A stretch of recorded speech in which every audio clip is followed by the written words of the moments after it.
So today I'm going to take a trip down memory lane and look at a gun that was manufactured from the early 70s into the late 80s and has probably been used by just about every law enforcement agency out there over the last 40 years. The Ruger Speed 6. Welcome to Wheelgun Wednesday.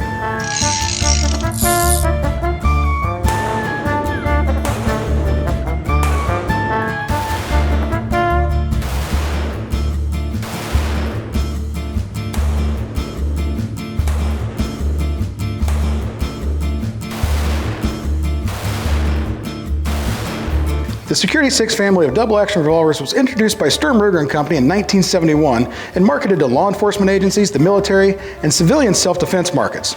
Due to the importance of the gun's reliability when used in a non-civilian capacity, the 6 series revolvers were overly designed with large, heavy-duty parts to ensure durability and dependability. Largely due to the popularity with law enforcement, the civilian market followed suit. From its introduction until production ceased in 1988, Ruger produced over 1.5 million of the 6 series pistols, making it one of the most successful revolver series ever. There you have it, flashback into the 80s and a good old sturdy revolver. If you like this video, feel free to give us a thumbs up, share, like, favorite, subscribe, and send me a message if you have any revolvers you'd like to see a short video on. Thanks again.